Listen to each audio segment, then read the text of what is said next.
o'clock. At 9 o'clock and Yeah. judging at 10. 10:30. 10:30. Okay. Yeah. Thanks, Dennis. Okay. And Um, I have one thing. We're still working on the details, but Gold Coast Cymbidium Society is trying to put together a greenhouse sale, March 27th and 28th. March 27th and 28th. Okay. Right.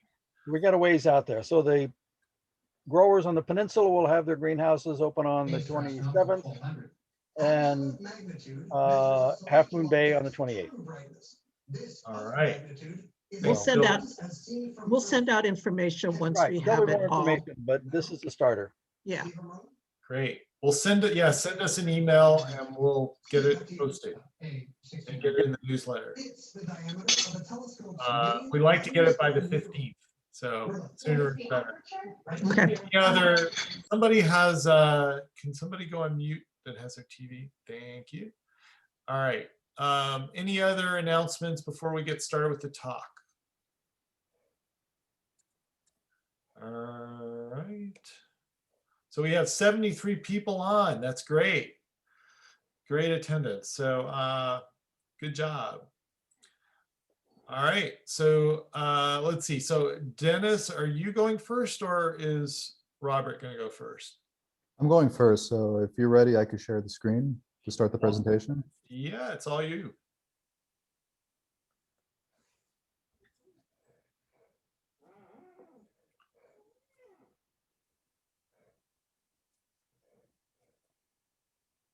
Dun, dun, dun. Looks good. Okay. I think you can go into presentation mode if, there you go. Okay, you ready? All right. And here's Dennis. Take it away. Welcome. Okay. Okay, well, thank you so much for the invitation. My name is Dennis, and my partner is Robert Marsh. We're going to be talking to you about Barcarias tonight. I'm going to give you a quick overview of what our presentation is going to be. So it's going to be about half the presentation is going to be me talking about 7 species in particular, and then Robert's going to do the other half of the presentation, and he's going to talk about culture tips and a lot of his cool hybrids that he's working on and tell you how he makes them. So some quick facts about Barcarias. There are 16 good species, 2 fake ones. All the species are deciduous. Most of them come from Mexico, mostly along the Pacific coast. Different colors, lavender, magenta, there's alba and cerulean forms. There's a lot of botanical things here. I'm not really getting into it. What I do want to mention to everyone is that we are introducing our website tonight. It's kind of a soft opening for you guys. So it's masorchids.com. I didn't put a link up here right away because I don't want everyone looking at it while I'm talking, but I'll put a link up at the end so you guys can check it out. But here's the Barcaria Homeland. Like I mentioned, it grows along the Pacific coast. Most of the species, 12 of the species grow in Mexico. And there's a few stragglers that go kind of into Central America. 99% of them, I guess, grow on the Pacific coast, and there's a few outliers that are on the Gulf Coast in Mexico, but we won't talk about them too much. So Mexico, Guatemala, Honduras, El Salvador, Nicaragua, these are the countries where Barcaria grows. Something very important I want to talk to you guys. People think about Barcarias and they think, oh, we're going to lump them all into like one group and we're going to grow them all the same way, and they're not all the same. So even though Barcaria is a very homogeneous group, you got to think of it as 3 different sections. And so this is something I think most people aren't familiar with. So there's something called the Scandans section, the Obovata section, and the Uniflora section. So we're going to talk about the 3 different sections and the species that are growing in them. So that's going to help you grow the plants a lot better and understand their habitats and why they grow the way they do and where they grow. So these are the 8 species, but you're probably saying, wait a second, there's 10 of them, aren't there? And so I'm just going to head it off at the pass. A lot of you guys are going to ask me, like, well, I read about these new species, Archilarum and Delpinalii, but they're not real species. So we'll just forget about those. We're only going to talk about 8 of the species. The reason those aren't being considered is because they're basically going to be turned into synonyms, I think, at the end of the day. So from the Scandans section, these are some of the most eye-catching and big flowered species. We're going to mention 5 of them. So we're going to look at Milano Colin, Lynne Scandans, Spectabilis, and Whartoniana. And these I'm betting are a lot of the ones you guys are growing right now in your greenhouses. So the Scandans section, very, very thick roots. A lot of them grow as lithophytes. They have a kind of a creeping habit, or they climb too. Intermediate temperatures, which is critically important for you guys to understand, that most of these plants do not like it hot, in contrast to a lot of the other Barcarias. They have prominent keels on their lips, so that makes it, kind of, when you look at the flower, you're like, oh yeah, that maybe probably in the Scandan sections. The inflorescences are racemes. That's a geek speak for like long spikes without any branches. Branching is very rare in this kind of section. And more importantly for you guys, they're easy to grow. So these are the ones I recommend for beginners or people who don't really grow Barcarias now. You guys are going to want to pay attention to the ones at the beginning, I think. So here we are in Costa Rica, and you could see that these things are growing everywhere. This is actually, I think, false advertising for like how these things grow, because Barcaria lindleyiana actually is relatively rare in the wild, but for some reason, when it gets into kind of a disturbed habitat or like people's gardens or things like that, it is bonkers. And so you get these big populations growing near people's homes or in coffee plantations. And the coffee plantations are so numerous that they actually have the workers go around and rip them off because they think that they're parasites. Obviously, that's not true, but they should give them to us, right? Here's one of the very beautiful form of the lindleyiana flower. So you can see there the elevated dorsal sepal. That's very typical of the Scandans group, and also the keels you can see on the lip. So that's all typical of this section.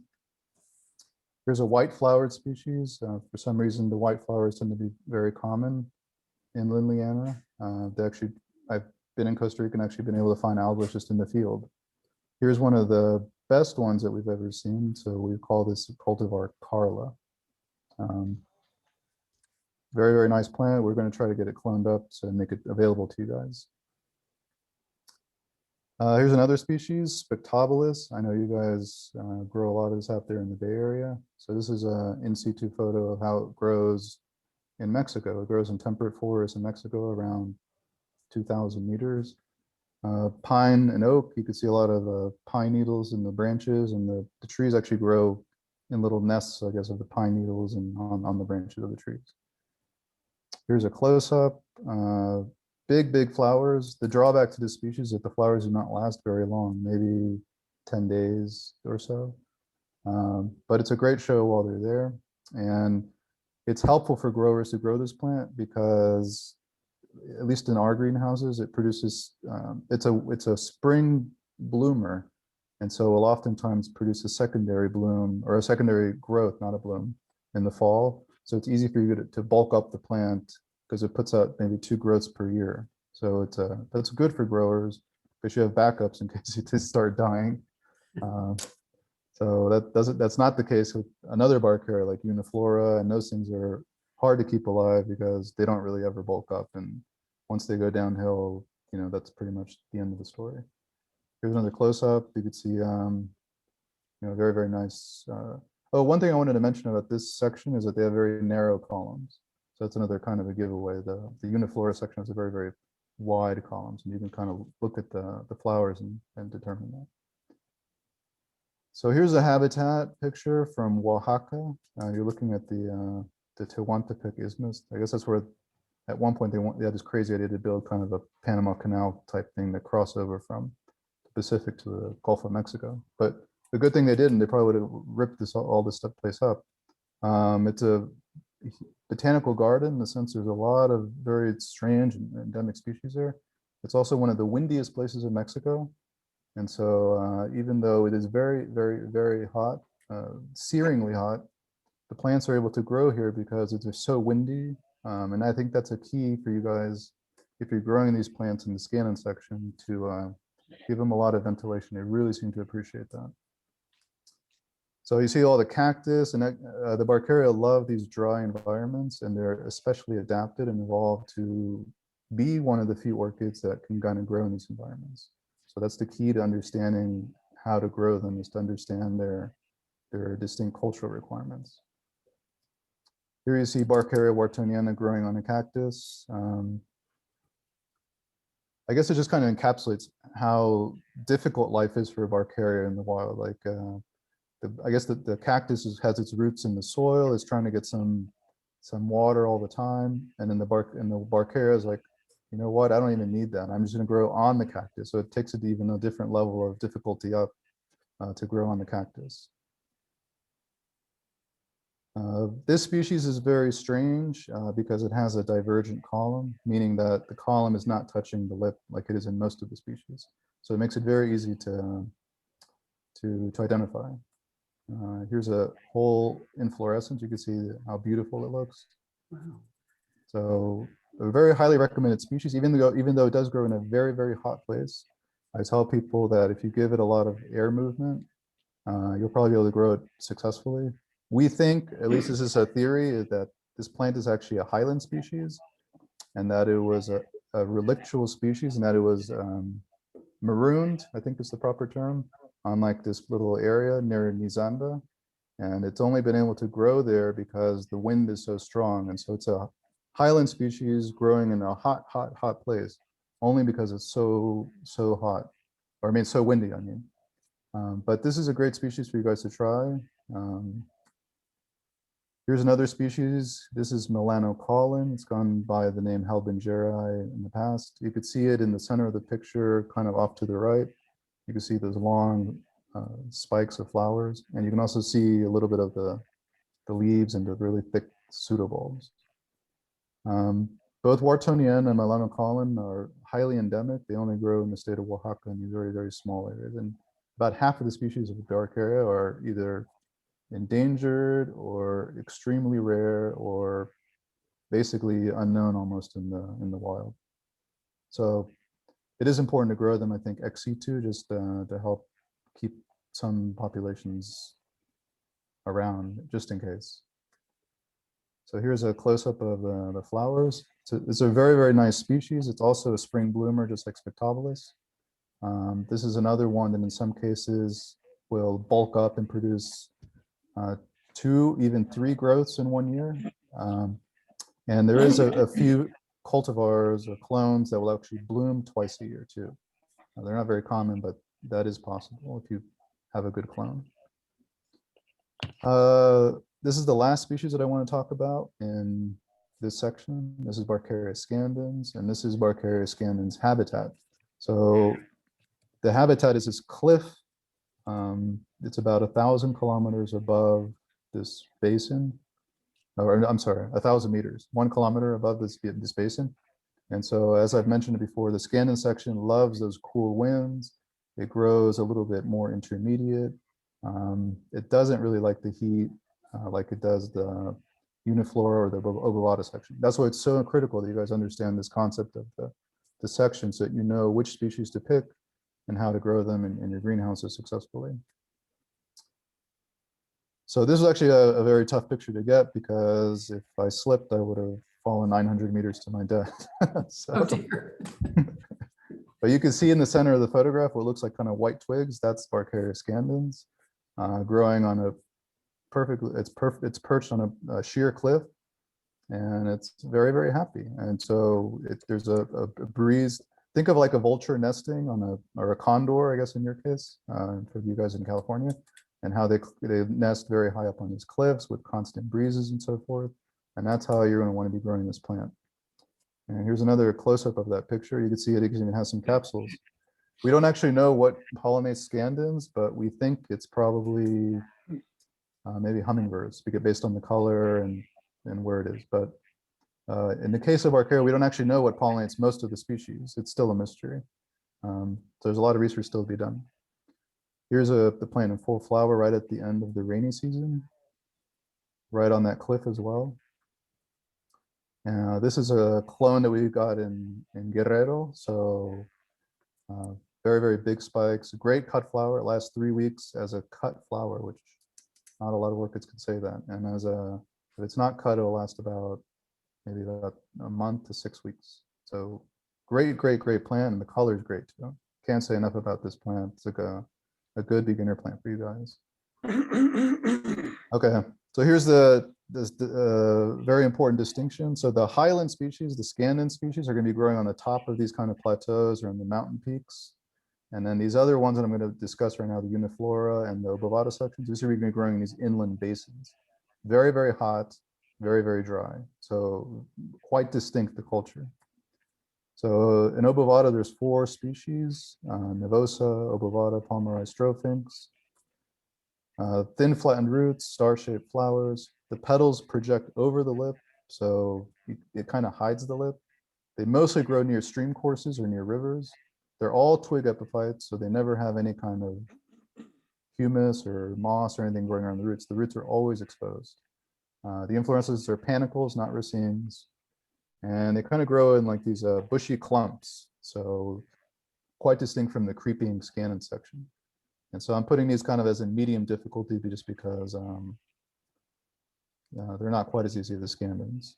So this is kind of the habitat for all these different plants. You see a stream course, which during the dry season would probably be almost completely dry. This is I think in February, so the water level's low, but it's not as low as you can get maybe in April or May. And all of these trees that you see in the picture are just covered with these plants, right at the edges of the twigs. So here's Barcaria Obovata. It has a yellow lip with some little red dots. You're like, oh, well, it's not that interesting. But in the hybrids, it really lends some interesting characteristics to the hybrids. Robert's going to talk about that in a little bit. And these are the other section I wanted to mention, the Uniflora section. It's got 4 species.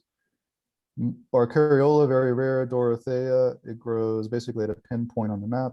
Shoemaker, extremely rare as well. The only one that you're really going to see out there is maybe Uniflora. And the reason you note and see Uniflora is because it's very hard to keep it alive. It only really has 4 pseudobulbs at any one time, and it never really bulks up. It can't be divided. It's just kind of a nightmare to grow, but the flowers are beautiful. So the Uniflora, also thin flattened roots. Most of the plants have kind of like this purplish spotting on the leaves or the stems, which is kind of characteristic. The column is very wide. In the case of Scandans, it was narrow, but these are much wider columns. These are probably the warmest growing of all the different Barcaria species. Also, probably the driest growing. So they grow in these inland basins that are very hot, very dry. One of the inland basins of Mexico is called the Little Hell. So that kind of tells you all you need to know about the climate. These are also twig epiphytes. Apparently in the wild, they're very short-lived. One good thing about them is that they bloom again on the same spike. So they'll put up a spike, the flowers will fade, and maybe like 4 to 6 weeks later, a secondary flush of flowers will come out of them. And so it puts on a nice show for the growers. But these are very challenging for most growers, especially Uniflora. And so I suggest that you maybe practice with some of the other sections in the genus before you start with these guys. So this is Barcaria Uniflora habitat. It's even worse than Nizanda, like I showed you previously. It's maybe not as hot, but there's no soil here. This is a lava flow. So those rocks you see are all growing, or just rocks. There's really no soil really between them. Very hot, very dry, very little moisture, no surface water at all, ever, because the water just kind of soaks, it goes right through the rocks into the I guess an underground aquifer or whatever. But that's how these plants like it. You can see the plants, I think in this habitat, there's probably a density of thousands per hectare. It's very dense with these plants, with this species. Beautiful plants. And you could see about 90% at the beginning of a Barcaria's life is roots. And only after that first year, it kind of starts developing pseudobulbs and leaves and everything else. But all through its life, the roots are a very important part of the biomass of the plant. And so we encourage you to take care of those roots. Don't rip them up. Don't repot these things, I guess, just willy-nilly. Keeping those roots alive is critical to keeping your plant alive. Here's a close-up of the flower. Some of the largest flowers in this species get to 8.5 centimeters. So very large flowers. And Some of the largest plants have spikes 1 meter in length with maybe 25 or 35 flowers. So you can put on quite a show, but doing that is very, very difficult. I mean, it's not, even we can't get that in our greenhouse. So the last thing I want to show you guys is just the transition between the dry season and the rainy season. So in addition to the 3 sections of the Barcarias and how they're growing, we really want to impress upon you guys the changes on the Pacific coast between the rainy season and the dry season, and how that affects how you grow the plant and the cultural requirements of them as well. So this is a mountain in Guerrero. There's Cloesia species and Cyclia, Barcaria, lots of different kinds of orchids are in this kind of habitat. And this is in the rainy season. So this is probably around September, what would be our summer. And then 6 months later, this is the same place. And so it's a very, very shocking, to people who don't understand it, it's very, very shocking to see just the huge change in what the environment looks like between the rainy season and dry season. And so everything's dry, there's dust everywhere, and the plants are pretty much only surviving on whatever they stored up in their pseudobulbs, and possibly in the mornings they may get a little bit of dew formation on the roots that they absorb. But you guys need to understand, and this is why they drop their leaves. There's no reason to have leaves in a harsh environment like this. So they just basically batten down the hatches and conserve water. And then here's the reverse. So we're going to show you another. This is the dry season, a waterfall in Mexico. It's probably about May, so the rains are about to begin. You can see the trees just kind of really beginning to leaf out. And then 6 months later, this is the same place. So just very lush, everything's green, full of water. And you guys, to grow Barcaria successfully, you have to be attuned to the 6-month cycle of the rain and the dry. And with that, I want to turn it over to Robert. He's going to talk to you guys about culture, how to grow these things in your greenhouses. And he is also going to explain to you a little bit more about the hybrids that he's been developed, which are really, really interesting. One last thing I want to mention is on the website. I know I went through these species very quickly, but on the website, there's tons and tons and tons of information on all the different species. So that where they're distributed. We have a really cool interactive map where you can look at which species grow where. Habitats, we talk about habitats, so if you guys really want to get into the details of where they grow and how to grow them, elevations, how to tell them apart, bloom time, everything. So I encourage you guys to check out the website. We'll put up the web address at the end of the talk. And with that, I'm going to turn it over to Robert.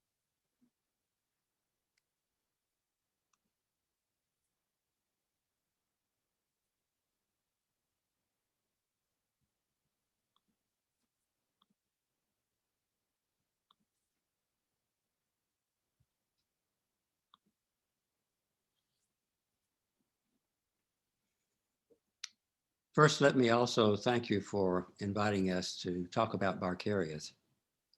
When I was first introduced to Barcarias back in the mid-'80s, one of the first talks I gave was at Fort Mason at one of your events there. And I believe I met Dennis at that point. Well, there are a lot of intervening years, and of course, I wasn't furiously breeding Barcarias all of that time, off and on. What I'm going to show you is sort of what has resulted from that. One particular line of breeding. This is what my greenhouse looked like at Christmas time a couple of years ago when I took this still shot. And it gives you sort of a sense of the variation in color that you can have, and also the show that these flowers can make. You're going to see down toward the bottom some of the small things that are maybe a ½ an inch to 1 inch across. And then the larger ones are going on up to, as Dennis said, 3 inches up. Mainly the larger size you'll see will be more like about 2½ inches. Of course, my goal has always been to try to get interesting color patterns, colors, patterns, and large size along with ease of growing. to try to combine some of the things that are cooler growing with things that are warmer growing, so that it will be easy for people in cooler environments and warmer environments to take advantage of these beautiful flowers.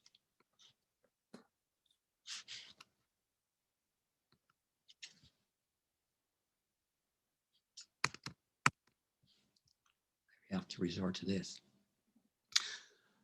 Okay, first, before we look at those hybrids, now that you've seen how they can be grown on large scale and full flower, let me tell you a little bit about what I've learned over the years of growing these. Dennis stressed things that will show up in these cultural tips that I'm going to give you. Now, he mentioned that Uniflora and Obovata are warm growing, Scandans intermediate growing. He also said that Scandans is going to be an easy one to grow. Well, what he should have said is they're going to be easy for you on the coast to grow. If you go inland, you're going to find that they become the more difficult section to grow, whereas the Obovata section will become the easiest section to grow. Now, if you want to grow the twig epiphytes like Uniflora and Obovata, you can do that on a cork stick or just a simple piece of PVC pipe, or you can grow them in net pots. But you see, this trick is always going to be to stay away from organic media. Cork seems to be okay because it basically doesn't degrade. That's why I said, if you don't want to put it on cork, put it on just a piece of PVC pipe. And if you want to put it in a net pot, don't put any organic medium in there. Just put some styrofoam peanuts in there with it to sort of hold it in place. The roots will go all around and through the peanuts and anchor the plant in the pot after one growing season. If you want to grow seedlings, you can grow those in flats where you've, by flats, I mean the nursery trade flats where they're going to be putting potting plants, bedding plants in those flats. Have fairly large size holes. So you can just put a thin layer of coconut fiber to keep the seedlings from falling through those holes. Alan Black on the East Coast showed me a picture where he had grown an Obovata Barcaria, and he had done it from seedling by putting it on a piece of paper towel inside of some hardware cloth flat that he had created there.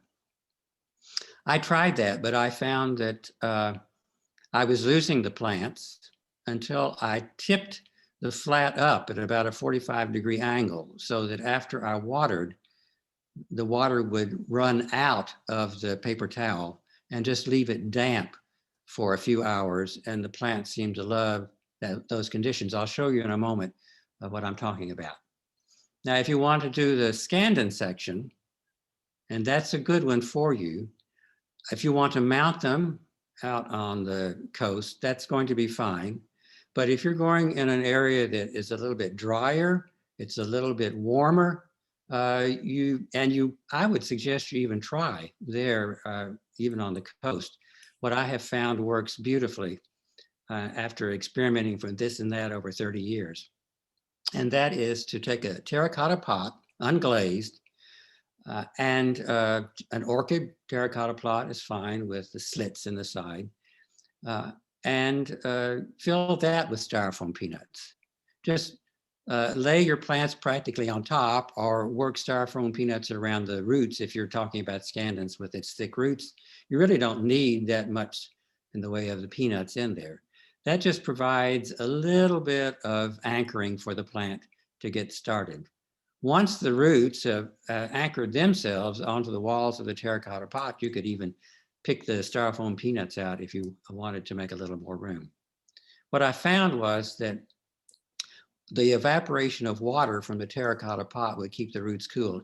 Even here in Dallas, you know, where we're famous for our hot summers, and I had always found it extremely difficult to grow Scandan section until I came up with this technique a few years ago. In both the cases, whether you're growing the Uniflora ovovata or the Scandans, you're going to need to make sure that the roots dry within a few hours. And so I'll water in the morning on a sunny day, and I'll have the fans going, and I want those roots dry before sun goes down. If they aren't, then I'll even turn on more fans or turn the fans up higher and get those roots dry. It is the one thing that is most critical in terms of the Barcarias and growing them successfully. Here you can see a flat, and this is 7 months after deflasking, so you can see how healthy these seedlings are. I did a little experiment, and so if you look over here at the the left end, you can see there's a piece of paper towel. And then out of the same flask, there are seedlings that were put down just on the thin layer of coconut fiber laid down on the flat. Again, over here, a piece of paper towel, and then without. And what I found was there may be a seedling or two that responds better to one or the other condition. Not too much difference between the two conditions for these plants. But if you're finding that you're having problems, you might try this sort of variation and see if it will work for you. Alan Black says it's essential for him to grow the obovata section, to put them down on a piece of paper towel. After I had lost a number, I said, well, what brand paper towel do you use? But I found out it wasn't the brand. It was a matter of tipping the flat up about 45 degrees to get that water to run out pretty fast. Here's the terracotta pot technique I was talking about. And so over on the left, you see newly deflasked. And so I have taken styrofoam peanuts, poured the pot full up to about an inch from the rim, and then I simply turned peanuts on their side and interlaced them all the way across, pushing them sort of together in order to make a lattice that would stay in the pot. And then I come back with, just a skewer or wooden skewer and or my fingers, and I just pry 2 peanuts apart, catch one root from the seedling in that, and then that's all you need. You don't have to worry about putting the other roots down. You just catch one root, that's all. An alternative way is, as I've done here, to pour styrofoam peanuts in the pot, tease out a thin layer of coconut fiber, and then go around the edge with a knife or one of the labels and push the fibers down in between the peanuts and the styrofoam peanuts in the terracotta pot, and that will anchor the coconut fiber, and then just lay your seedlings out on top of that. Well, how often do you have to water something like that? So I will deflask typically March, April, May. And that's when they're coming into the growing season in nature. And that's when they're going to respond best, taking them out of flask. And then I'll water them, mist them, say twice a day for about 2-3 days. And then they're on their own. They get watered then with the rest of the plants. And in the summertime, when it's hot here, I'm watering every day or 2.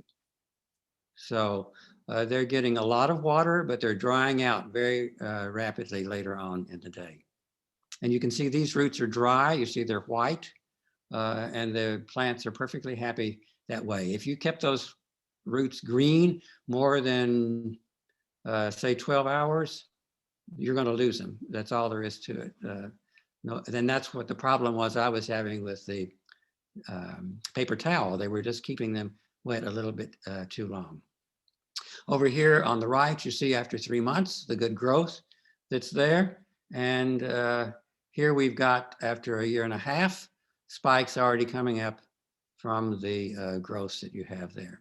So these have already gone through a dormant season, but when they're seedlings particularly, if you will judiciously water them and get those roots dry, you can keep the green leaves going there through that first dry season typically, and get them growing up faster than the next summer.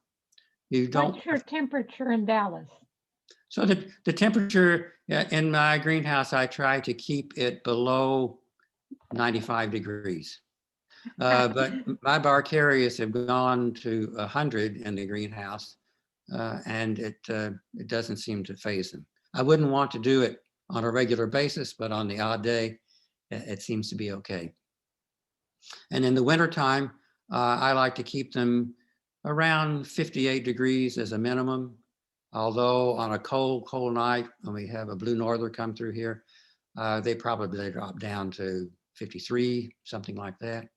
I have had the Barcarias go down to freezing in the greenhouse, and all of them survived totally. So they're very tolerant in that regard.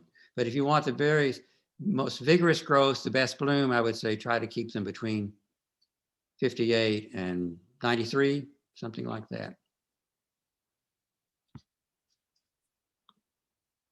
Here is a Barcaria Spectabilis. It's been in this terracotta pot for 2 years. It was a mature division when it was put in there, but it has grown very vigorously. And you see it's already anchoring itself onto the pot. And I have teased some of the styrofoam peanuts out of there.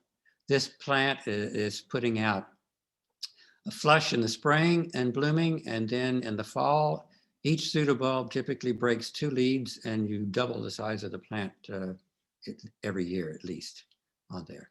So I highly recommend this even for a plant like Spectabilis. I know you all grow beautiful specimen plants right on the coast, but if you're inland a bit over in the valley, you might want to try this sort of technique.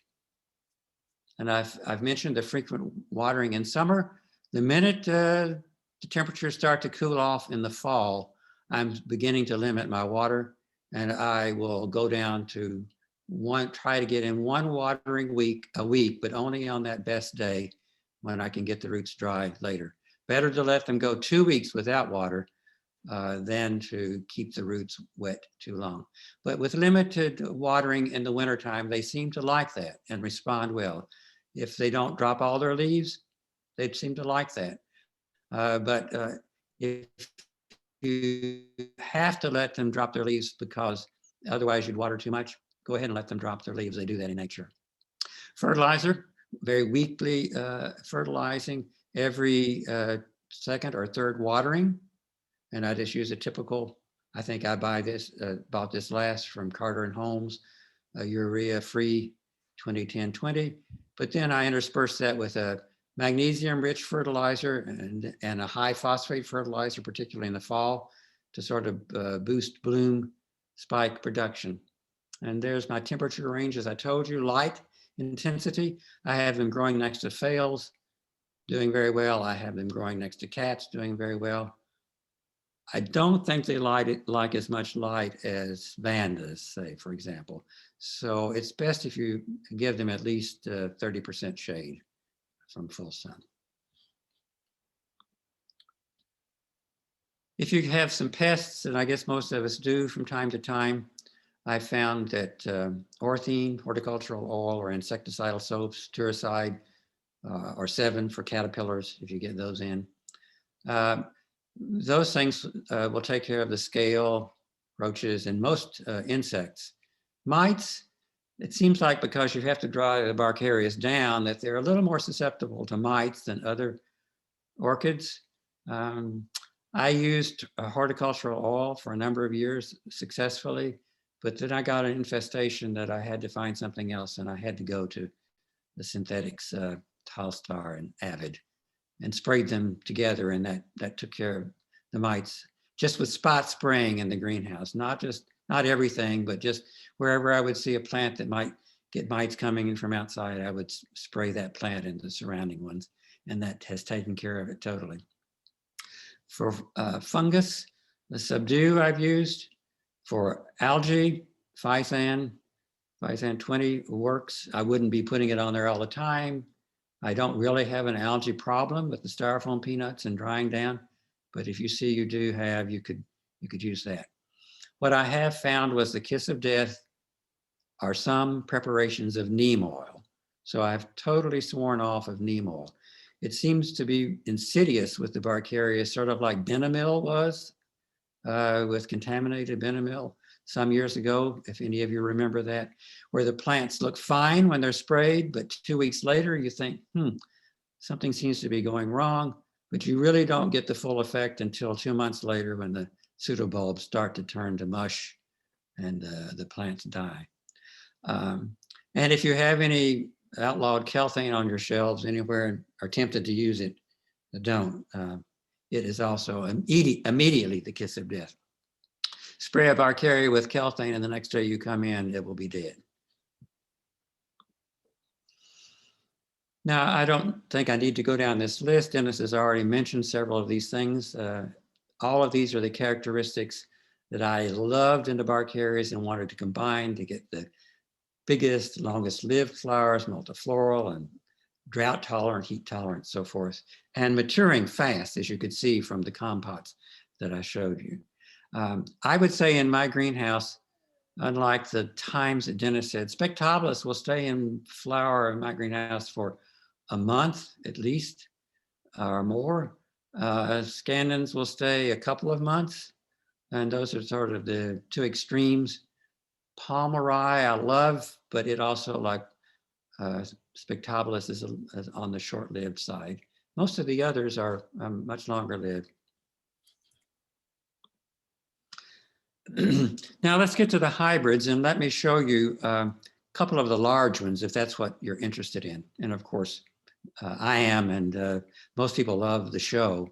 This is a hybrid that was Grex, not originally created by Roberto Frias Solis down in Mexico, but redone by him with select parents.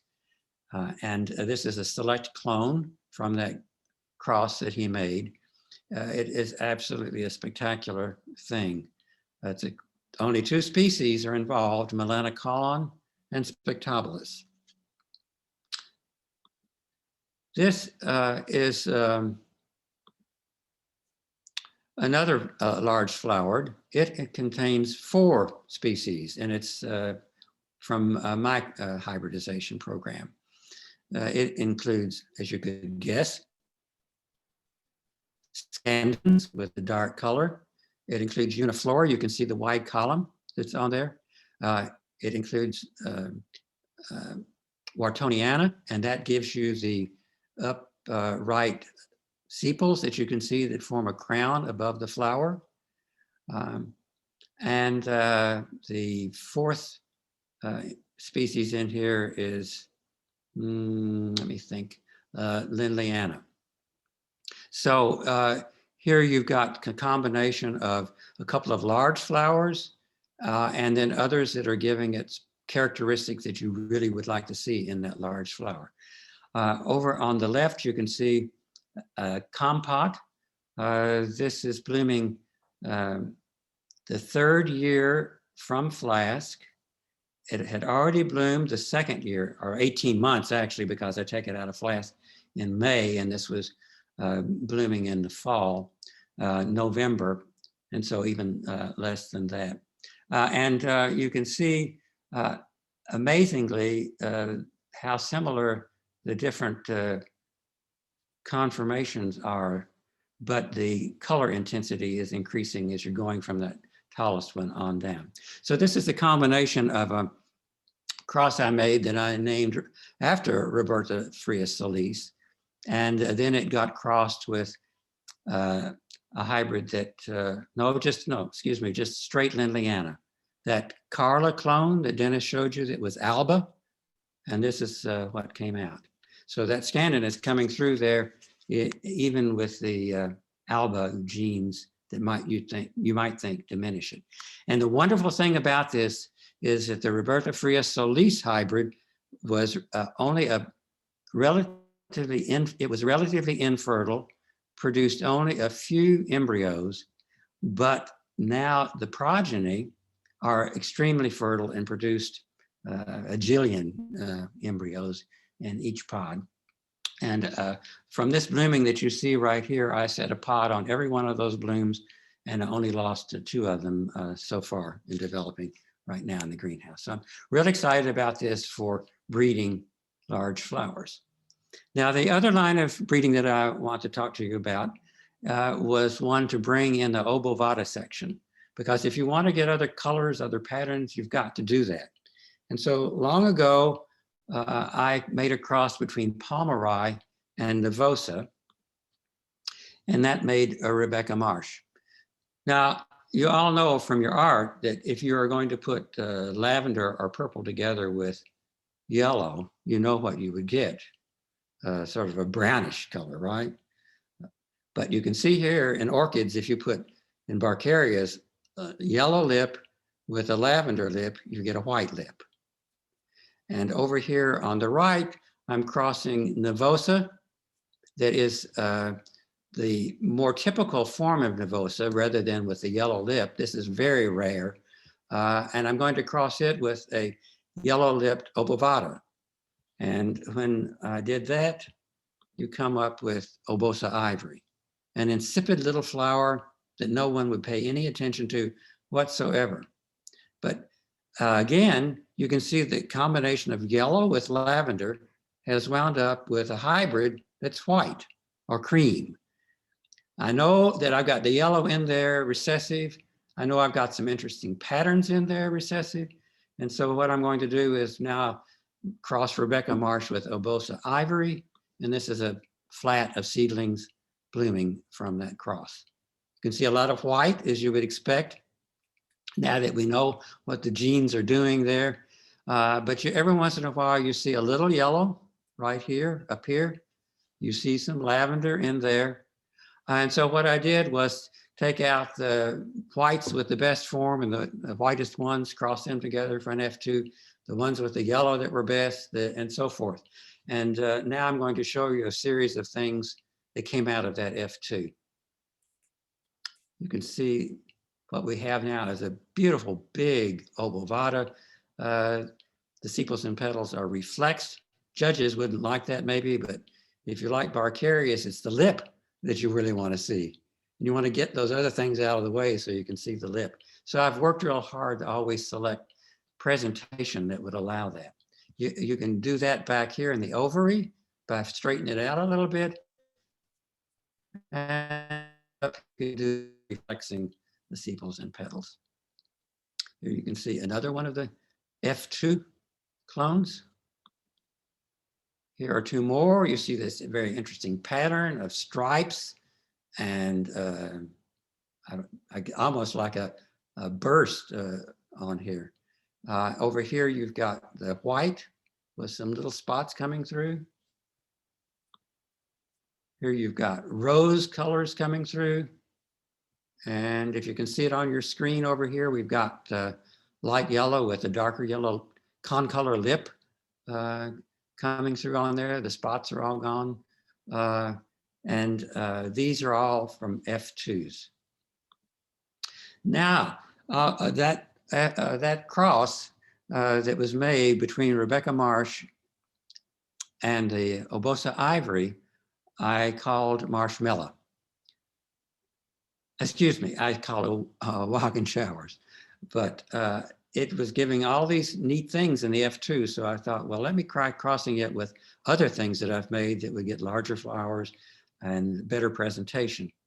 And so I crossed it with Marshmallow, got this, which I called Brigida Fulmer. 3 other Brigida Fulmers. You can see the color patterns and interesting effects coming through, sort of waterfalls, splashes, and even down to getting orange colors now as an undertone here coming through. Crossing Oaxacan Showers with Mary Marsh, another line of breeding that I was doing, gave you these beautiful waterfall patterns on the lip. Marsh Maize is bred, this is Saliscan Sunset, as you can see. Over here, I have a hybrid I named Saliscan Starburst after the patterns that were in the lip. That is Mary Marsh crossed with Marsh Maize, and Marsh Maize is a one generation on hybrid of Oaxacan showers. And so you can see here we're getting an interesting rose color. It looks to me like the very best sort of what we used to call pink Phalaenopsis when they were popular back in the 50s and 60s. We've sort of gotten away from that, but there were this beautiful pink color coming through from the yellow undertones overlaying with the lavender, I think, on there. And if you want whites, you can cross Oaxacan showers with Marsh Melton that's bred out of Milano Colin. And you can see here, interesting cream with a blush tone to it and interesting patterning on the lip. You can see the nice presentation with an arching panicle of flowers. Now this doesn't have a side branch, but with the plant a little more mature, it will get side branching on there as well and form a true panicle. And then finally, I'm going to show you a sister plant, a clone I call Black and White, that has a column that has the purple over the green column that makes it black. And then the tips of the lip, the sepals out here, you see just touched with a little bit of magenta, and then the beautiful keel coming down through here with the yellow. So this was sort of my favorite at the moment of what's come out. I just am sort of enamored with it. These whites were named Friederike Kuhl. So Brigitte Fulmer and Friederike Kuhl were two of my technicians when I was working in Germany that took me under their wings, were great technicians for me and taught me German. And I have maintained friendships over the years and wanted to honor them by naming those. Now, let me see what the time is doing for us here. Oh, I can show you this, I think.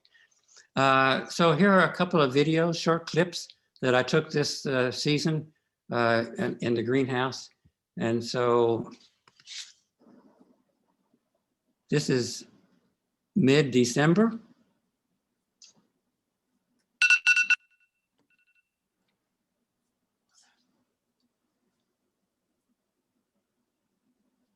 And the show is just starting.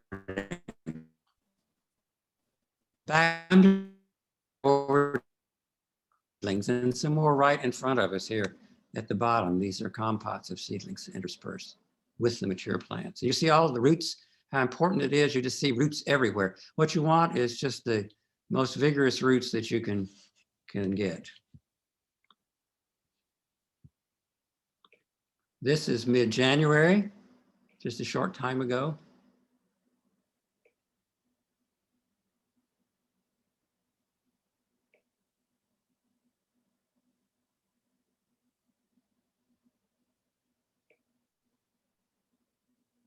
That's a Mary Marsh right here. Macintosh Amethyst here.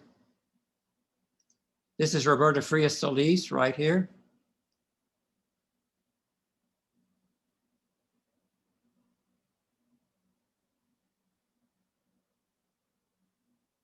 Roberta Frias Solis.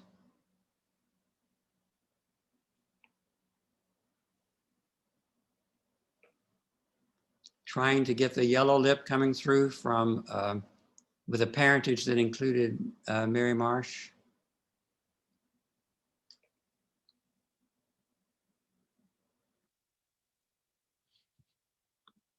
And the final clip. Oh, purple spots. So semi-alba, I'm trying to get bigger ones and I have them coming out on the lip and bigger, more of them. You can see yellow tones back in there. There's sprays of Pomeroy here. This is a Pomeroy cerulescens back there. This is a Mary Marsh clone.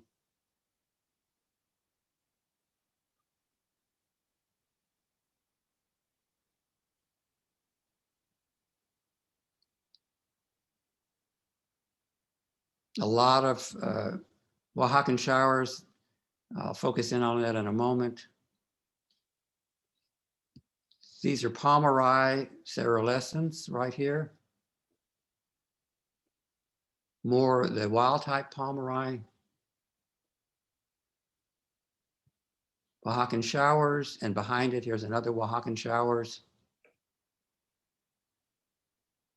And that's it. Okay. So Dennis wanted to have me remind you that if you want to read more about cultivation or look for answers to questions, you can contact us and look us up on our website at mossorchids.com. Dennis worked very hard to create a beautiful site. There's a wonderful interactive map of Central America that you can look at to see where they're growing, the different species. And I think you'll find that a very interesting and entertaining website. Thank you very much. Thank you. Thank you. Thank you, Robert and Dennis. That's great. Thank you very much. Thank you, Dennis. Uh, Thank you, Thank Dennis. you. You're Thank welcome. you. Thank you. Thank you, Robert. That was awesome. Thank you. Thank you. Dennis. Thank you. Thank you. Thank you, Dennis. Yes. Thank you, Robert. You're very welcome. This is their website. I just brought it up as a teaser. So. Oh, can you see right over here the bouquet Yeah. of all the various forms and colors? Yeah. Yeah, very nice. I would like to ask a question if I could. Sure. And that is, I grow a Barcaria uniflora, and I've had one for a long time.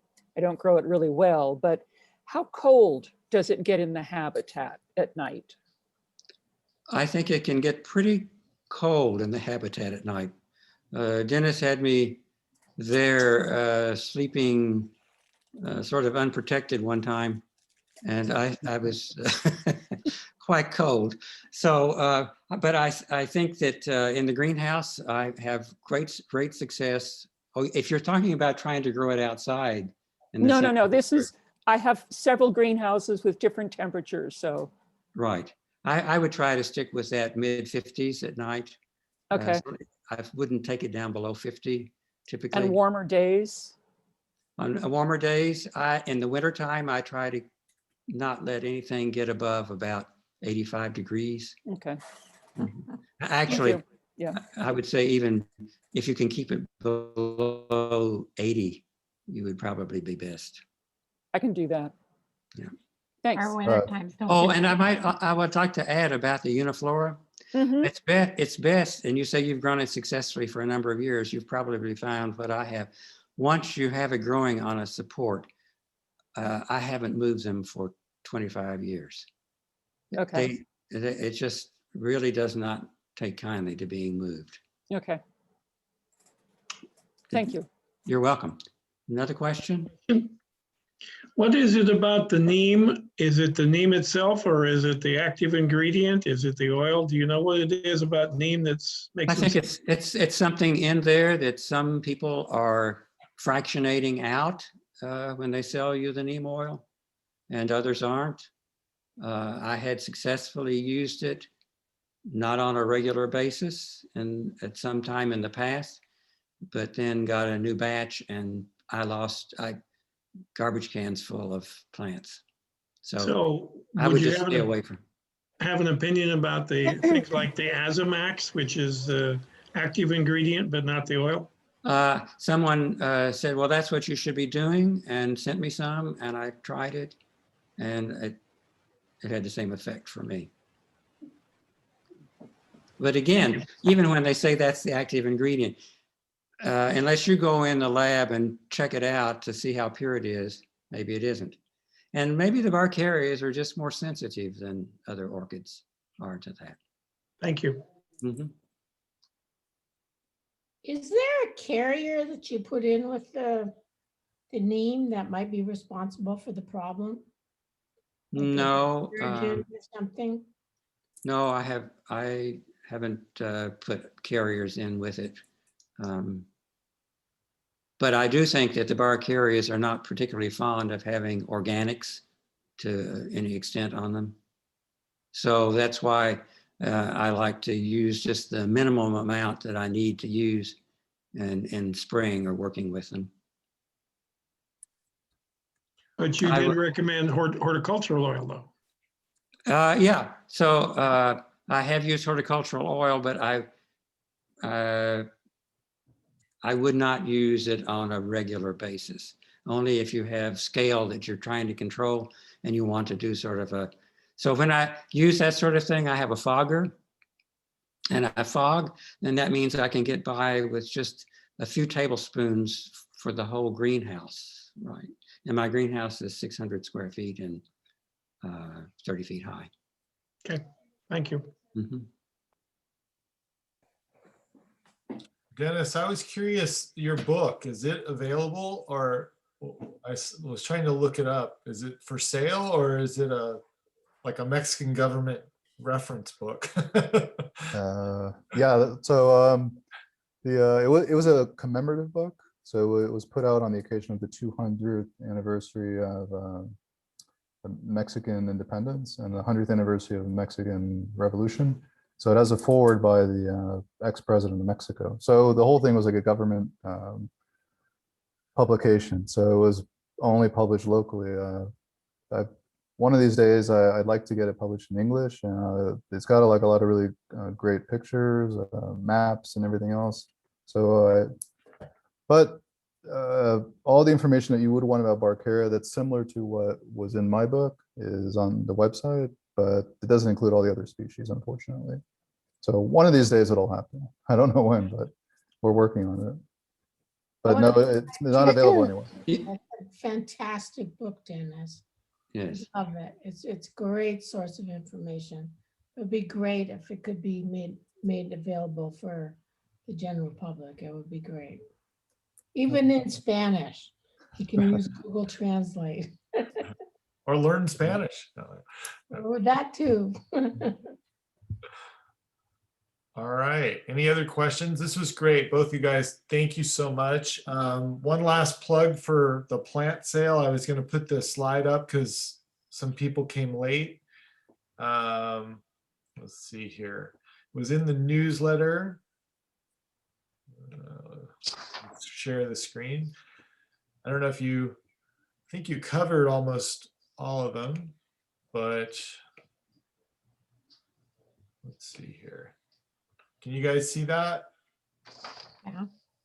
Yeah. So if you're interested, let me know. You can use the number, but please let me know by noon tomorrow. Send me an email or text or something so I can have it in writing, and I'll confirm.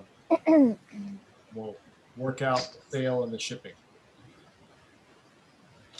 All the details for all those species are on the website again. And like, I apologize, we were only able to get into the weeds about growing the species, but the information is there. If you get any of those species, there's a lot of information about cultural tips, habitat tips, where they grow, how they grow. So all that should be very helpful to anyone who picks up one of these plants. Okay. And Dennis, my plan is to get back in touch with you later this week, either Thursday or Friday, hopefully. So it's we're not in a hurry. We have a lot of time at home these days. So. All right.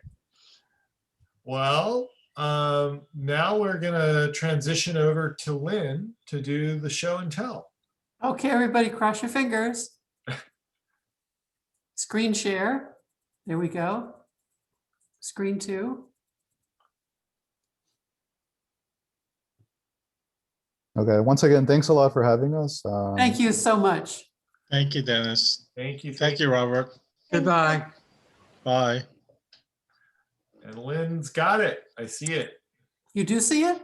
Well, I see something. A leader in 2020 Magic Quadrant. I have no idea what that is. It's not me. That's a Zoom ad. Oh, it's Zoom. Um, Maybe it's your What's other it doing? screen. Switch screens. Yeah, but it's on Lynn's screen, so that's good. New share?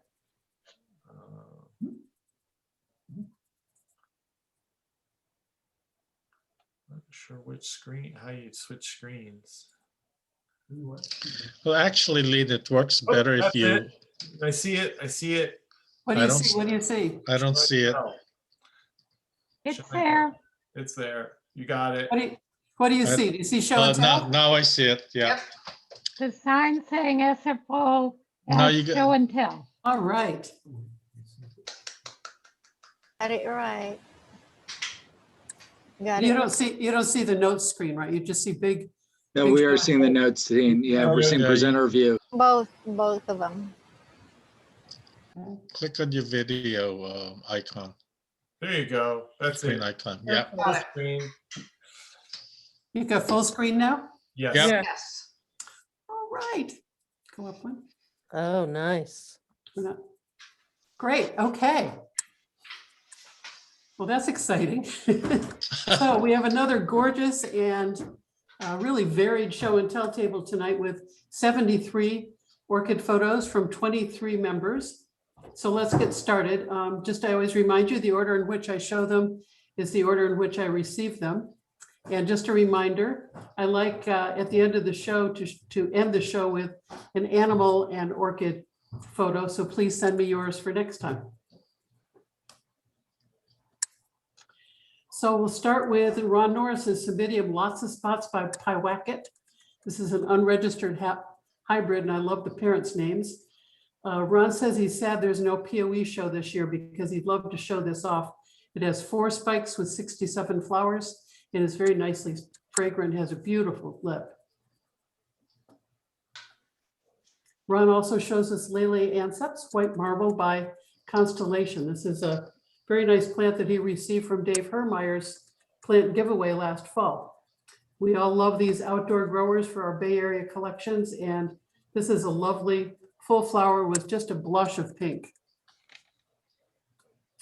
Ernie Kettler says this is an interesting one. He says he collected a small division of this plant, not in bloom, from the area near Machu Picchu in 1987, which I'm sure was before the current laws prevented collecting like that.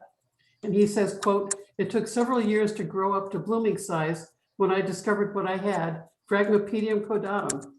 It blooms every couple of years, usually with 4 or 5 flowers. The topmost flower just opened a week after the others, 3 days ago, in time for the February meeting, yay. And the petals are still growing. The petals are 27 inches on the other flowers.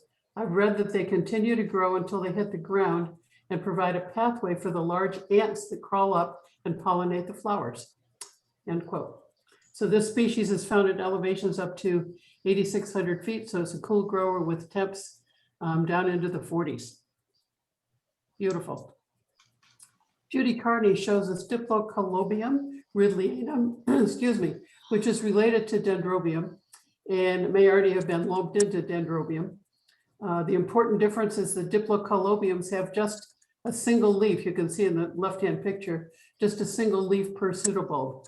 The flowers, which Judy says last only a day or two, do look very similar to Dendrobium. Ridleyanum is endemic to Papua New Guinea and was discovered at around 1,800 feet. We don't see these often, and Judy has done an exceptional job growing this mature plant. So applause for Judy. There you go. This is Judy's Sophroniatella violacea, also known as Isabella Violasia. This is a small Brazilian species which grows best mounted, as Judy has it, so the rhizomes can creep around. It grows cool to warm with a showy, about 1 inch flowers, maybe a little bigger, large for the size of the plant at any rate. This is Judy's Dyneema polybulban. This is a charming little species that a lot of us grow. It's found throughout the Caribbean area. Judy got this plant from Anna Chai in 2008, and Anna advised growing it horizontally for best blooming, and that obviously is working well for Judy. So if you can move yours, if they're hanging vertically, make it a horizontal slab. It has a creeping rhizome with multiple growth leads, so it can form a large mat like this. The flowers are about 1/2 inch. They're long lasting and they are fragrant. Judy grows this in her intermediate greenhouse, but it's found at elevations up to 10,000 feet. So it could be a candidate for Bay Area outdoor collections with dappled light and less water in the winter. This is Judy's Bulbophyllum comosum, which is unusual in that it's blooming on fully deciduated pseudobulbs. The dangling inflorescence has many hairy cream-colored flowers, which are fragrant. Although that's not always a good thing with bulbos. I'm not sure about this one. It wants fairly warm temps and low light, so it's a candidate for indoor growing as long as you remember not to put it in the compost when the last leaf falls off. Judy grows it potted in sphagnum in her intermediate greenhouse and says it needs a winter dry rest for blooming.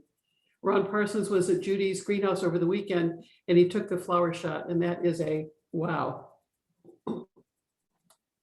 This is Judy's Odochilus fuscus. The species name means that it is the dark brown Odochilus. This is a small genus of just 4 species from the Himalayas, China, Vietnam, on subtropical jungle slopes and on old tree trunks. Judy grows this one mounted in her intermediate greenhouse. Again, these are Ron's beautiful photos. Tom Pickford shows us his Laelia or Leocatlia Canariensis. This is a primary hybrid of Anceps by Harpophylla. Tom grows this in his cool greenhouse with nighttime temps down to 40, 41 degrees. We can see that it's pretty happy there. It has 45 flowers on 11 inflorescences. And I thought this was almost Bill Weaver sized until I looked up the award on Golden Glow, the clone that Tom has here. It was actually awarded to Bill Weaver in 2016 with 86 flowers and 49 buds on 53 inflorescences. So Tom, keep on trying. Tom says he got this plant from Santa Barbara Orchid Estate in 2008, growing in granite chunks in a 4-inch pot. He's up potted it 6 times, just dropping the whole thing into a larger pot each time. He says he's going to have to deal with it soon, I think. This is Tom's Catleanthe or Cattleya Big Bend, which is a Cattleya Portia crossed with Cattleya Mossii. It has 14 huge open flowers on 2 inflorescences. And again, he's growing it cool, even though the Baker notes indicate that each of the parents prefer intermediate temps. This is, I think, a testament to the adaptability of our orchids if we give them the right light and reduced watering regimen in the dark winter months. This is Tom's Cattleya phacelis, a primary hybrid of Cataclandii by Cat Bicolor. Both are Brazilian species. The bicolor parent makes the hybrid more temperature tolerant, and the Aclandii parent adapts it to brighter light. The contrast of the unspotted and hot pink and white lip with the heavily freckled sepals and petals, the waxy textures, these are really long-lasting blossoms, and I think they're a delight to have in any collection. This is Dave Hermeyer's Cymbidium do-si-do, which is a complex hybrid from Lauren Batchman. The presentation of the 4 spikes, or I think there may be a 5th spike back here somewhere, I saw one, is really striking, as is the backdrop of the magenta bougainvillea behind the plant. This hybrid has 5 AOS quality awards, most of which have gone to the breeder, who has gotten up to 18 flowers on a spike. The throat shows beautiful color contrast. And this is Dave's lovely Alelia anceps mini hairy. He says he got this one from Andy's Orchids, and it's a very short spike variety, which Andy named for his brother. I guess his brother's short, little sibling rivalry there. As we mentioned last month, anceps is a wonderful Mexican species, should be in every Bay Area collection because it loves our outdoor temperatures. Dave is growing this one mounted, which is helpful if you're space constrained. And it's the way they grow in nature in the treetops. This is Deborah Vels-Qualter's showing us her peach and burgundy Cymbidium hybrid. This one's putting on a nice show, growing outdoors on her deck. Deborah also shows us Alelia anceps. This is variety Vecchiana. This is a naturally occurring color form with a distinctive lavender or almost purple lip. I know in orchid talk they call it blue. I think this is one of the prettiest. I think this is the first maybe Masdevallia that we've seen from Deborah. She grows it outdoors under her camellia tree and brings it indoors when it's blooming so she can enjoy it. It has a ton of buds up here. Can you see this? Is this in your way? It has a ton of buds ready to open, and Masdevallias hail from Mexico to the southern Andes. Most of them, but not all of them, are cool to cold growers that do best grown in pots with a fine mix. They like low light, high humidity, and watering throughout the year.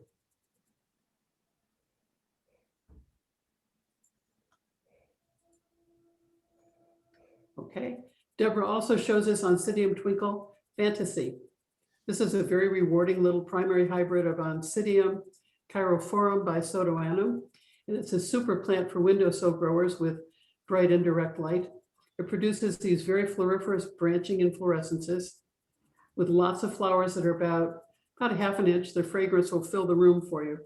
Many of the Bay Area growers and vendors offer these for sale, including at farmers markets and maybe even at Trader Joe's this time of year if you're looking for one. Mimi Rose shows us BLC Dr. Joe Walker. It's a big, showy, frilly-lipped beauty with several flowers open. It's a very complex hybrid, as you can see here. It was registered in 1994, but it has not been awarded to date. It has a bit of every important Cattleya in its parentage, including almost a third Cattleya dowiana, which gives it the amazing striped and ruffled lip. Mimi also shows us Fragmapedium Memoria Dick Clements. This is a highly awarded primary hybrid of Frag sargentianum by Bessii, and it's also been used extensively in hybridizing. It's a sequential bloomer, as you can see, with 2 flowers open on this inflorescence and more buds visible. The flower is about 4 inches wide and has really nice symmetry. Jeff Harris shows us his Celogeny Linda Buckley Clackamus. This is a primary hybrid of Celogeny Moriana by Cristata from Southeast Asia and Vietnam, respectively. The flowers are gorgeous with snow white sepals and petals contrasting with the orange inner lip. And the lip has a lot going on in there with 4 or 5 bright orange keels, which have hairy protuberances inviting the pollinator to come hither. Jeff says it has a light fragrance which smells to him like sweet mustard. The flowers are about 4 inches. They can last 4 to 5 weeks if the plant is left dry while it's blooming. And these need only moderate light, so they could do well on a windowsill if you have the space for them. Jeff grows his in a warm/intermediate heated greenhouse. This is Jeff's unregistered primary hybrid of Platystele posidarum by, I guess this is pronounced Bakeroy.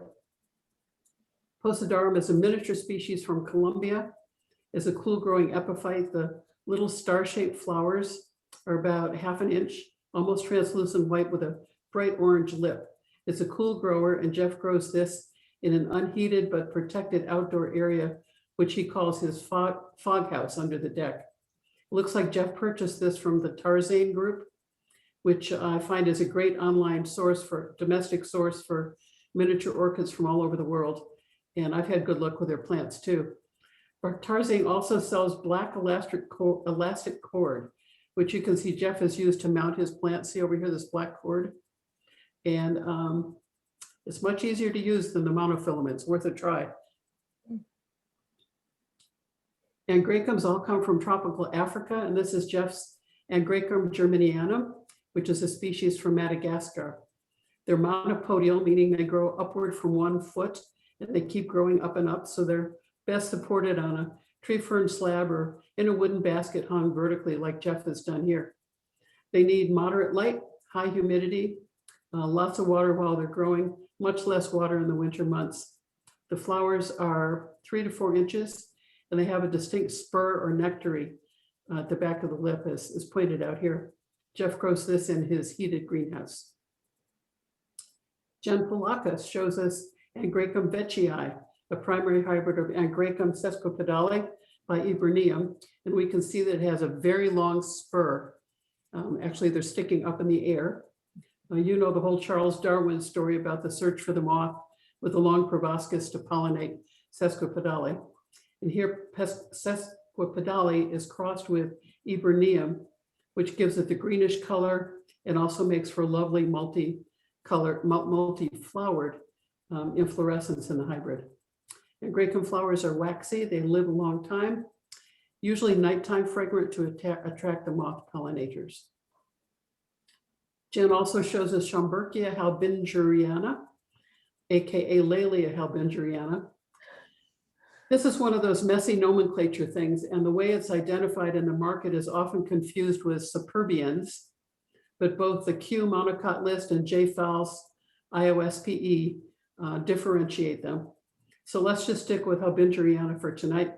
This is a medium-sized orchid, except for the very long inflorescence that you see in Jen's bottom right-hand photo.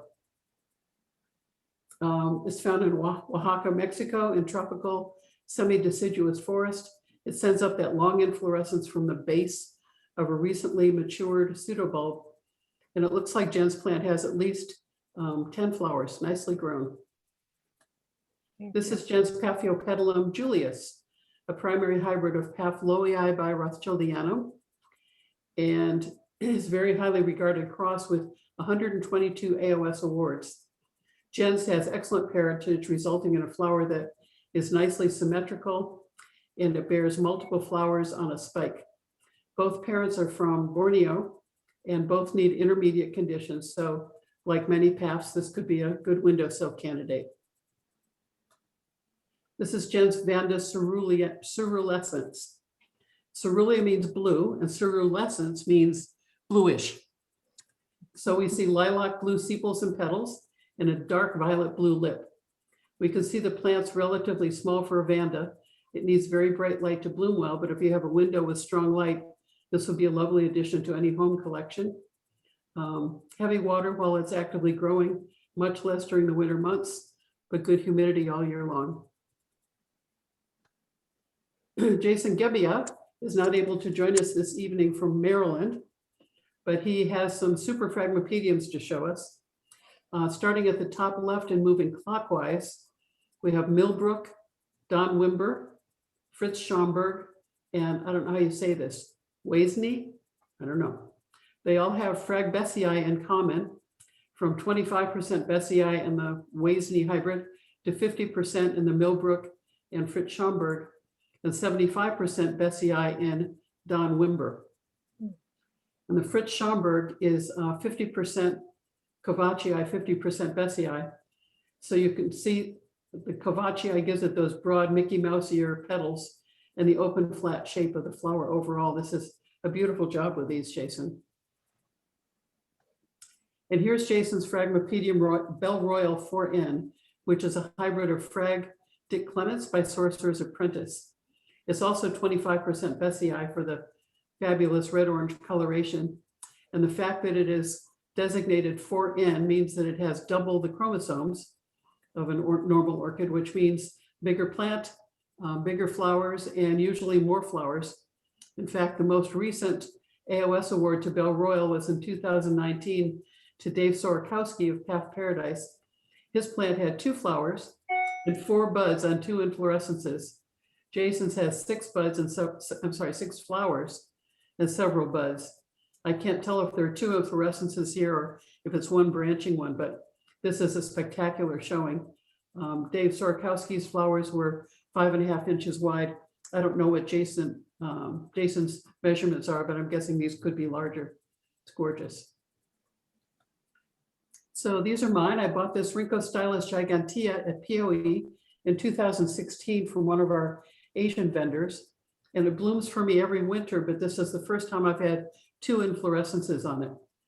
Gigantea has lots of different color forms. I love this deep magenta maroon one. The flowers are about 1.5 inches. They have a lovely spicy fragrance. This is a Vandaceous species from Southeast Asia, Thailand, Borneo, and environs.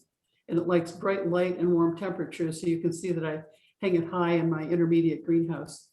It needs heavy water while it's growing, very little water for 4 months in the winter. And it hates to be repotted, so I have it in a plastic basket with mostly just charcoal and some chunks of very large bark, so I don't have to disturb it. This is my Celogeny Multiflora, a species from Sulawesi, found at around 4,000 feet. It's a fairly large plant which produces these arching inflorescences from the base of the pseudobulb. Has 80 to 100 fragrant 1-inch flowers. It only needs medium light, does need year-round water. I grow it in my intermediate greenhouse. Last year it had 6 spikes, so it's taken a little breather this year, I guess. And I love this one. This is my Neomoria Wallacei, also known as Neomoria Erata.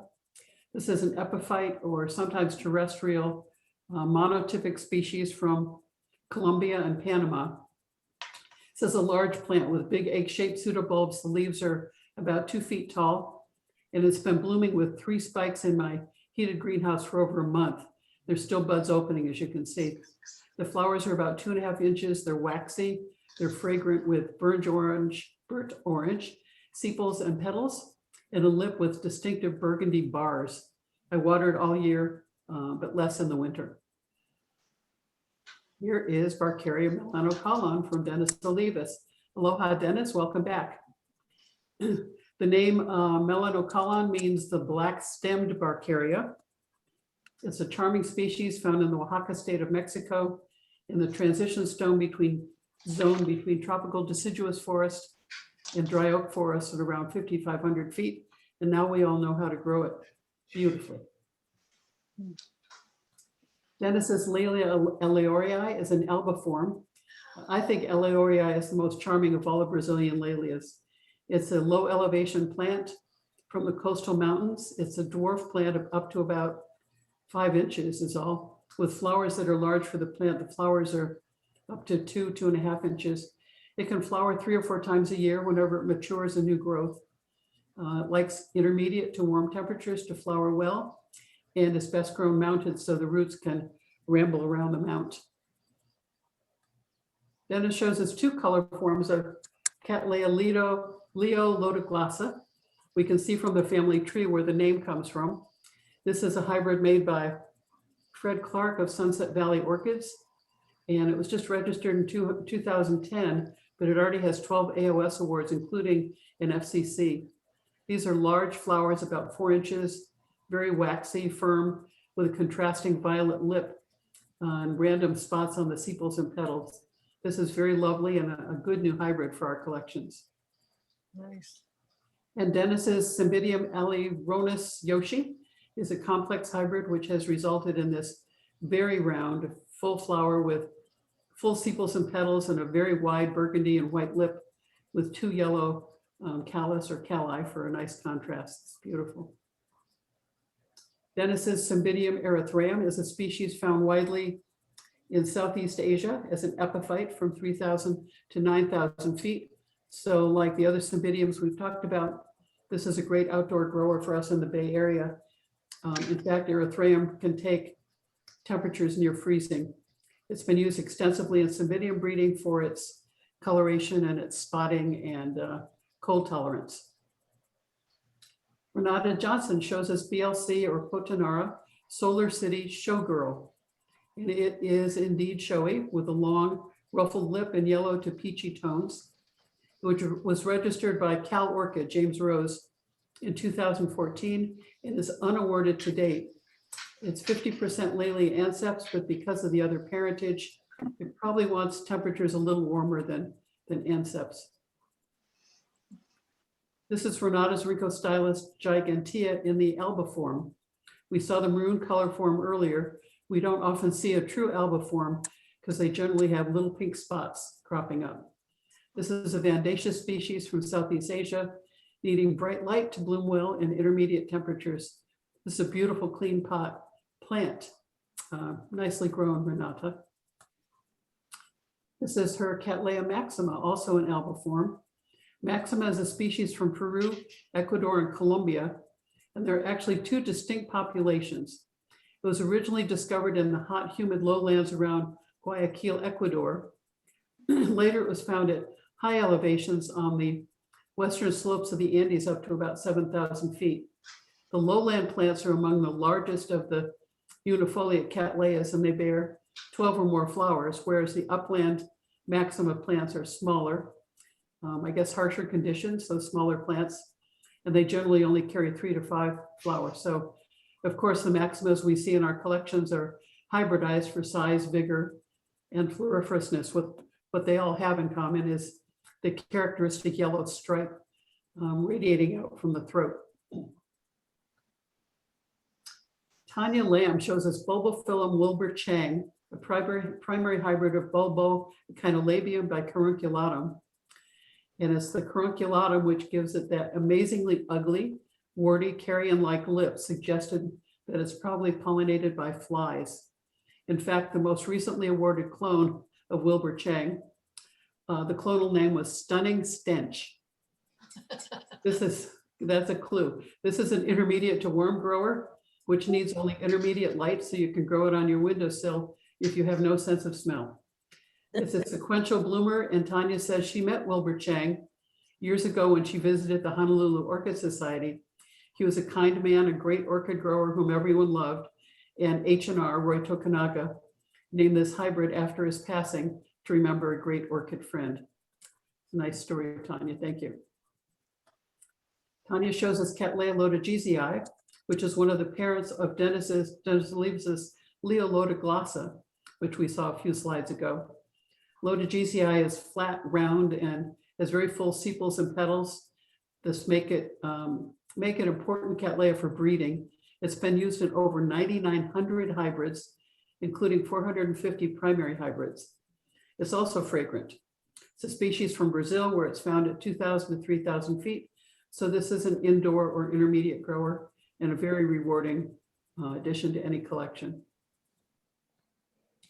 This is Tanya's Dendrobium sulawesiense, which according to J. Fell's IOSPE is a synonym for Dendrobium glomeratum. It's in the petalonum section of Dendrobium, characterized by elongated flowers front to back, and it has a long mentum, although those are a little hard to see in these photos.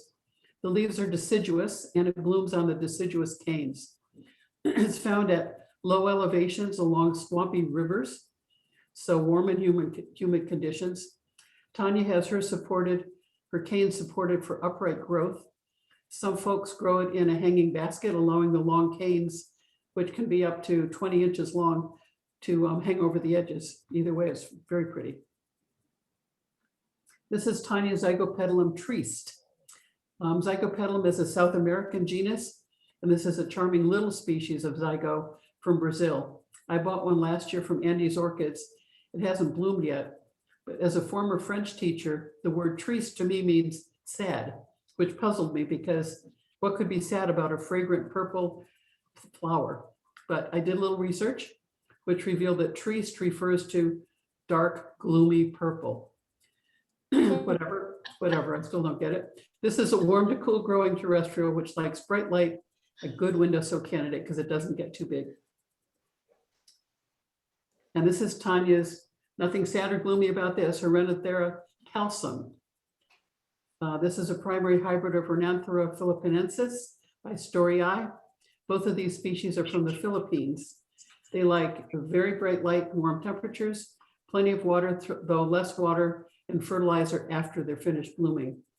They can have over 100 flowers on a branching inflorescence, and the flowers on calcium can be over 2 inches wide and 3 inches long. Big, beautiful bursts of brilliant orange-red flowers. It's like fireworks.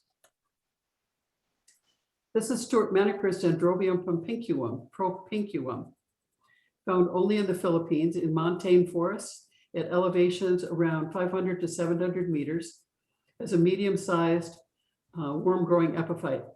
Dendrochilums are good windowsill candidates because they're small to medium-sized and they reliably bloom with these pendant, many-flowered inflorescences.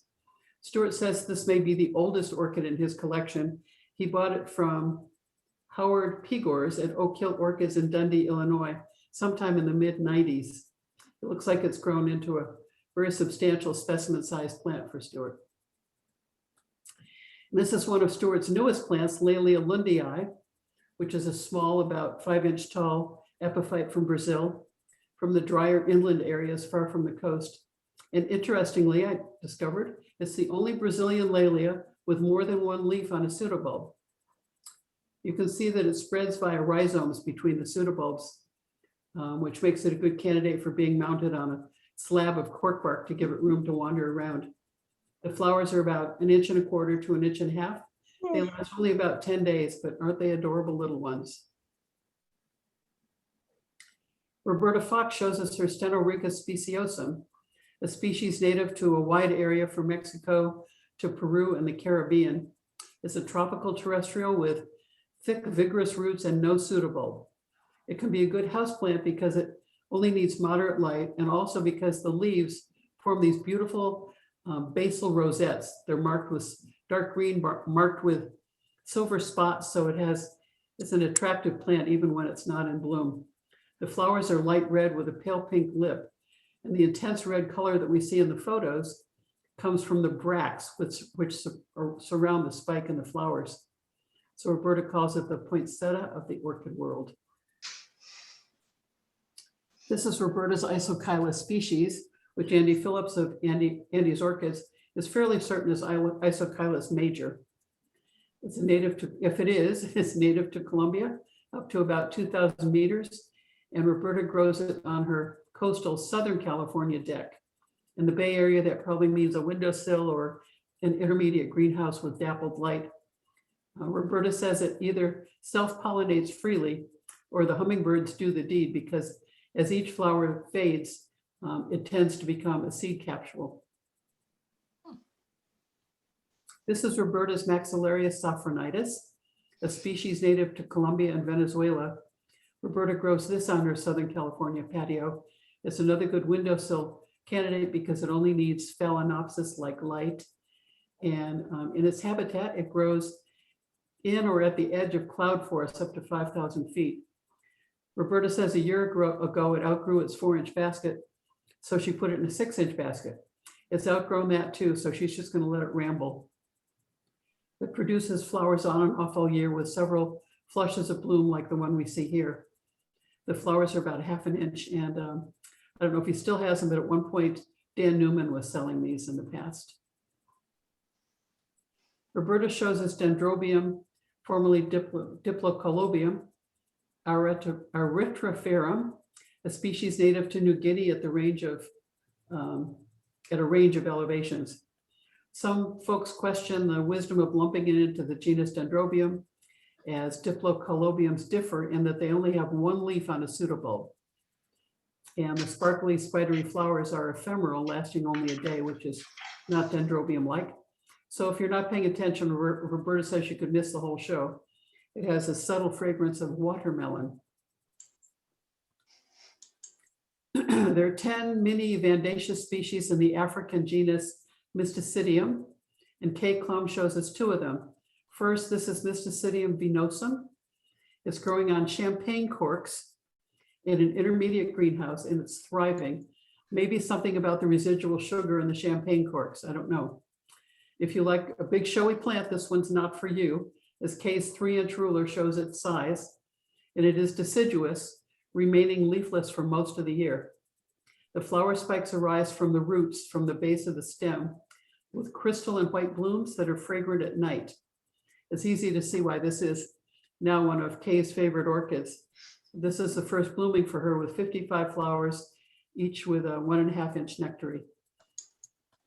Kay's second Mystacidium is even smaller. Mystacidium gracillae grows on just 2 champagne corks in the intermediate greenhouse. Gracillae occasionally produces a leaf, but is deciduous much of the year, photosynthesizing through the long and prolific roots. The little green flowers have a long nectary. In Africa, it grows in heavily shaded situations with high humidity. Kay shows us this Ornithocephala species. The genus has about 55 epiphytic fan-shaped species spread across the tropical Americas. They like humid, shady, intermediate to warm conditions. So tying them to a tree fern or a cork mound and allowing the roots to dry between waterings will make for a happy plant. They have no pseudobulbs, and the fleshy leaves are arranged in a basal fan, as you can see in the left-hand photo. This is Kay's Holcoglossum flavescens.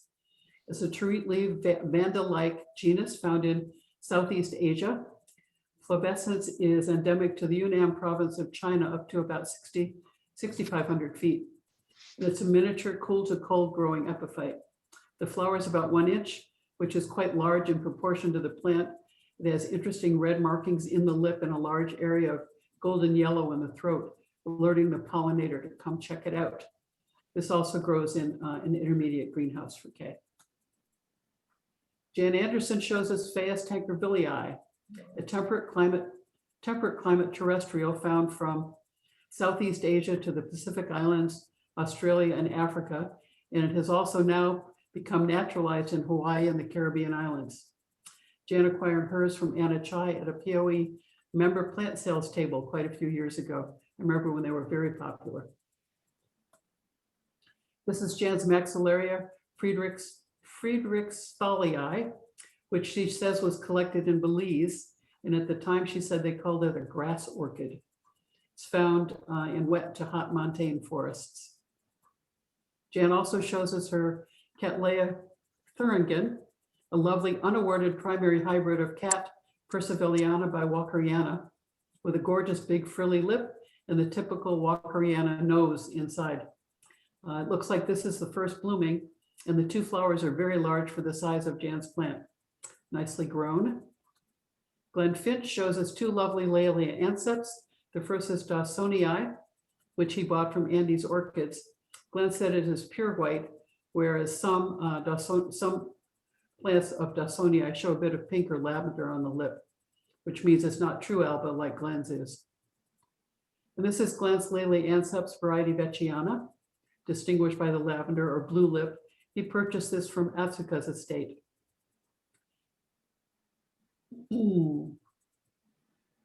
Sorry, I went the wrong way. The clonal name Reverend Sangjo Ra was given to this by Anna Chai when she was awarded the HCC in 2006. Nice to have some homegrown stories. This is Glenn's Oncidium zappii, a Brazilian species from the cool, damp mountains of Espírito Santo. This is in the Crispa section of Oncidium with large flowers about 2 inches. It was moved to Gomza, maybe temporarily, but we won't worry about that now. Ken and Amy Jacobson had a zappii awarded an HCC in 2019 with 20 flowers. It looks like Glenn's has surpassed that. He's growing it mounted. Nice job. Susan Anderson shows us her Isabella Violasia, also known as Safranatella violacia, the Brazilian species, hot to cool growing up to about 3,600 feet as a twig epiphyte, where it gets brighter light in the winter after the trees deciduate. Is that a good verb? As you can see, it grows well mounted on cork or on tree fern because it likes to ramble. The plant is a mini, it's only about 4 inches tall, and the violet rose blossoms are about 1 inch to 1.5 inches. So it's a very rewarding little winter bloomer. This is Susan's Agricum Crestwood Tomorrow Star, a hybrid of Agricum veitchii. We earlier saw Jen Polakis's veitchii, which is 50% sesquipedale. And here veitchii has been crossed back onto sesquipedale to get this wonderfully floriferous hybrid. The waxy, long-lasting flowers are about 5 inches, nicely outward facing, with much shorter spurs than sesquipedale. Crestwood has received 14 AOS awards, 6 of them to this clone Tomorrow Star, with up to 7 flowers on an inflorescence. Gets that floriferousness from the Eberneum parent. Susan grows it in her intermediate greenhouse. It's a large plant over 18 inches tall and still growing. This is Susan's Dendrochilum pulcherrimum, found only on the island of Luzon in the Philippines. The name means the very beautiful dendrochilum. It has about 300 tiny golden flowers on each inflorescence. And as you can see, Susan's growing it into a specimen-sized plant. She grows it in her intermediate greenhouse. There are no AOS awards on pulcherrimum, so Susan, you might want to send it to Lincoln for judging this Sunday if it's still fresh. It's not. It's done. It was starting to fade a little bit at the top. Next year. Next year. John Russell McCallan shows us SLC Tiny Star. This is a nice mini which John acquired from Peter T. Lynn when he came to speak at SFOS last time. This is a hybrid made by Peter Lynn and is 25% Sophronitis coccinea. So John also shows us Tiny Star beside a coccinea hybrid for the size and scale. You see that on the left. Tiny Star was registered in 2015. It's not been awarded to date, perhaps because the petals are not as full and round as its ancestors, but this looks like a promising line of breeding. The peachy overtones are really lovely. This is John Russell's Fragmapedium Hot Pursuit on Fire. It's a special division of a plant from Woodstream Orchids. Woodstream is a PAF and frag specialist in Maryland. So this is a complex hybrid with a pretty impressive family tree, as you can see in the bottom right. The shape is perfectly symmetrical. The color is evenly saturated, and the pouch is so impressive. I'm sure this will be heading for the judging tables soon. John Russell shows us Fragmapedium peruflorus cerilla alca, a primary hybrid of Fragmapedium by D'Alessandro. See the two parents in the bottom right. It's interesting to look at the two parents and see where each of them has influenced this progeny. The peruflora hybrid has received 18 AOS awards on flowers up to 13 centimeters, over 5 inches. And it looks lovely contrasted with John's other flowers. It looks like the move to SoCal is working out nicely for you, John, at least from a flower culture perspective. Johnny Langland shows us Pleurothallus crocodiloceps. Say that a few times, crocodiloceps. This is the crocodile head Pleurothallus. The sepals are said to look like an open crocodile mouth. And the exterior side of the sepals are very heavily textured, somewhat reminiscent of crocodile hide. Are you seeing it? Pleurothallus is a huge genus with over 1,000 species in the New World tropics. This one's from Colombia. And as is typical for pleuros, the flower is initiated from the interior base of the leaf. You can see that on the left. Chani says this is either the first time it's bloomed for her or the first time she noticed it. She bought this from Gerardus Stahl in 2012. This is Chani's Zygopetalum mackay cinnabar. It's a species native to Brazil, and it's been used extensively in hybridizing. Line breeding of mackay has resulted in wider sepals and petals, closing up the starry shape of the jungle collected plants. It generally No, grows. the other one is the Mackay. Sorry? Sorry. The other one is backwards? I got it Yeah. backwards? Okay. Yeah. Sorry. So we'll look at the next. This is the mackay. Okay. And the first one is actually Arthur L. Sorry, I got it backward, Chani. So Arthur L, that's not a typo. It's a complex hybrid of Black Eye by BG White. Zygos are good outdoor growers for the Bay Area. They're tolerant of nighttime temps down into the low 40s, and they like fairly strong diffuse light. In fact, if yours isn't blooming right about now, it probably needs more light. Dark green leaves are a good indicator that your zygo needs some more light. This is Winnie Wang's Mystery Dendrobium. She says it's a mini orchid she bought at POE a few years ago, and it's now in a 4-inch pot. It came without a name tag. Don't you hate that?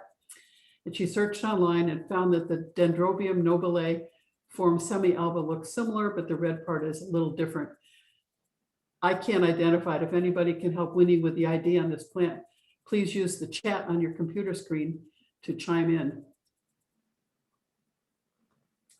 This is Winnie's Paphiopedilum delenatii. This is such a pleasing little plant with 3-inch flowers and the most perfect pouch. Even when it's not in bloom, the leaves are lovely. They're dark green with pale green tessellations on the top side, and the underside has pale purple coloration. This is a species from Vietnam and Southeast China, which needs to be grown intermediate. It's also a good windowsill candidate as it stays small. Water it all year, less in fall and winter. The flower stem and the sepals and petals, as you can see, are covered with tiny hairs, probably to deter something from climbing up and munching it. So there's our last flower slide. We're lucky to have 2 pet photos of the month. This is Andrea's terrier Motley, who she says is checking out her new phals and budding cymbidiums. This is our first dog entry, by the way. And this is Judy's kitten, Chica, helping spread seed from her glattillas with her broken seed pods that grow outside under a maple tree in her yard. Chica is such a helper.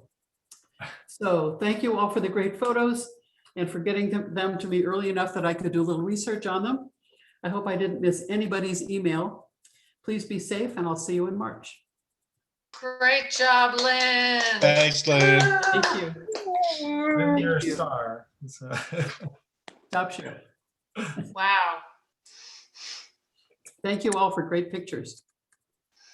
Thank you, thank you. So before I do the raffle, one other announcement. So a few months back, we bought some of the virus test kits. And if you want some, I still have 2 kits, full kits left that I have at my house that I got that are unclaimed. So they are for sale. So if you're interested, let me know. And I can tell you more. They're the 2-for-1 in a single strip. Anyway, so that was, I meant to announce that and I forgot. So let me turn off. Where's the recording? Jeff, what type of, what company is it from? It's the, I think it's Ogdia, the Okay. Regato or something like that. They're very easy to use. I've been using them. Is it the one in the green box? Yes. Yeah, because that's the new Taiwanese one, yeah. Yeah. Yeah. It's a little Yeah, they're, choosy. What, Dennis? they're really easy to use. Oh, yeah. So yeah, we didn't order. I distributed. Most people, came by and picked them up, and I ordered like a couple extras. So they're good for at least another year. They have expiration dates on them. So Well, if nobody wants them, I'll take the 2 of them, Jeff. okay. Well, I'll get in touch if once I hear from folks. I'll give you. Let me know by tomorrow or by the weekend. Okay. I'll get in touch. Okay, I'm going to turn